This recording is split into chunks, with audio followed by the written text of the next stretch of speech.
کیا ایک دور آئے گا جس میں اسلام کا غلبہ ہوگا؟ دور آخر میں روایات میں ملتا ہے کچھ، اور عام طور سے لوگ اس کے خواب بھی دیکھتے ہیں،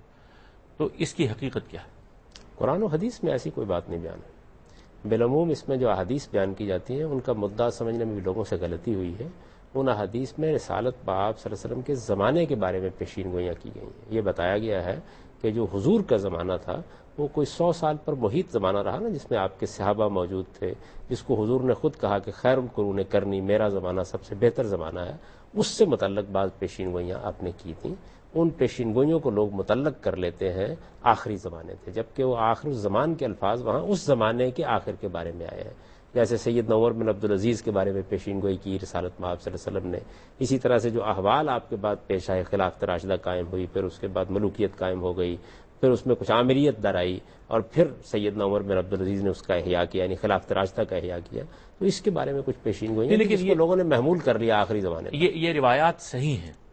روایات تو بالکل درست ہے، لیکن ان روایات کا تعلق کس زمانے سے ہے، یہ بات میں عرض کر رہا ہوں۔ یہ جو عام طور پر بیان کیا جاتا ہے کہ ایک روایت میں یہ کہا گیا ہے کہ کوئی ایسا خیمہ نہیں رہے گا جس میں اسلام داخل نہ ہو جائے، یہ سرزمین عرب سے متعلق ہے۔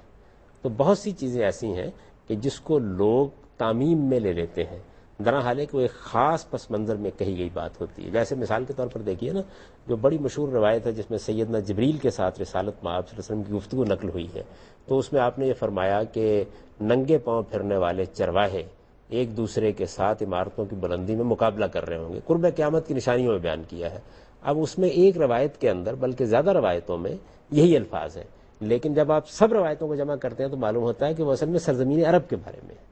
تو سرزمین عرب کے ننگے پاؤں پھرنے والے چرواہوں کے بارے میں آپ نے ایک پیشین گوئی کی تھی، اس کا باقی دنیا سے کوئی تعلق نہیں ہے۔ تو اس طرح کی بعض چیزیں جن کو سمجھنے میں لوگوں کو رپورٹنگ میں اگر وہ چیز رہ گئی تو اس سے غلط فہمی رہ ہو گئی، سکتی، اور اس میں تمام روایتوں کو جمع نہیں کیا گیا، ان کو قرآن کی روشنی میں نہیں دیکھا گیا، تو اس طرح کی کوئی بات نہ قرآن مجید میں بیان ہوئی ہے نہ کسی صحیح حدیث